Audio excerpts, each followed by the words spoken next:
मानता हूँ कोई कसर बाकी नहीं रखेंगे। उमर साहब आप ये बताइए, कल आपने सुना होगा कि कुछ हुज्जत लीडरान जो है उन्होंने ज्वाइन किया है, पीडीपी को ज्वाइन किया और ये कहा कि आइडियोलॉजी मेल खाती है।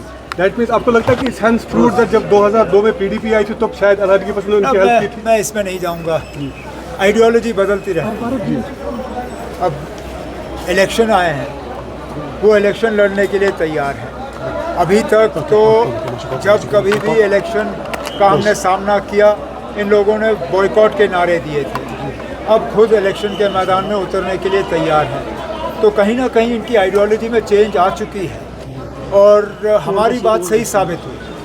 हम लगातार 90 से पहले यही कहते आए हैं कि अब यहाँ हालत बिगड़ जाएगी, यहाँ हालात ख़राब हो जाएंगे, यहाँ खून खराबा होगा, कब्रिस्तान भरे जाएंगे, लेकिन बदलेगा कुछ नहीं। जम्मू कश्मीर को ये यहाँ से अलग नहीं कर सकेंगे और हमें उस चीज़ के लिए न सिर्फ ताने दिए गए बल्कि हमारे साथियों को निशाना बनाया गया। बंदूकों का निशाना नेशनल कॉन्फ्रेंस की तरफ था। आज हमारी बात सही साबित हुई। हमने कहा था ना, जो भी हम हासिल करेंगे जमहूरी तरीक़ों से हासिल करेंगे। तो अच्छी बात है अगर ये लोग आएँ, जिस भी पार्टी में जाएँ। मैं इसमें नहीं कहूँगा कि वो किसी पार्टी में किस पार्टी में गए, क्यों गए, जिस भी पार्टी में जाएँ, कम से कम अगर उनका भरोसा अब जमहूरियत में है, ये हमारे लिए जो है कामयाबी है। आपको लगता है कि तब जब 2002 में जब ये इक़्तिदार में आई थी पीडीपी, तो तब एक कोवर्ट हेल्प मिला था अलादगी पसंद जो कल का बयान जो है? आप क्यों ना हमें इस झगड़े में उलझाने की कोशिश कर रहे हैं? आपकी ये कोशिश है कि कहीं ना कहीं मैं ये कहूँ कि पीडीपी और इन लोगों का उस वक्त भी जो है एक संबंध है। मैं ये आज कहने के लिए तैयार नहीं।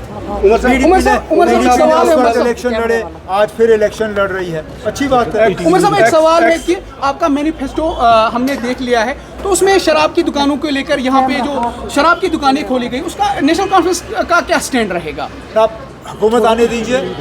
हमने पहले ही कहा है कि अंधाधुंध जो इन्होंने खोलने का काम किया है उस पर रोक लगनी चाहिए और इसको रिव्यू किया जाना चाहिए और इससे आगे मैं फ़िलहाल कुछ नहीं कहूँगा। उमर साहब एक्स गवर्नर थे हमारे सत्यपाल मलिक, उन्होंने कल इंकिशाफ किया कि जो राम माधव की अपीयरेंस है यहाँ पे, वो शायद बीजेपी और पीडीपी के दरमियान जो गठबंधन है उसके लिए यहाँ पे कोशिश कर रही है। वो तो इस चीज़ को बेहतर जानते हैं क्योंकि बीजेपी के साथ सत्यपाल मलिक साहब के करीबी ताल्लुकात थे। उन्होंने ही उनको यहाँ गवर्नर भेजा और 2019 में जो हुआ वो सत्यपाल मलिक साहब के हाथों से ही हुआ।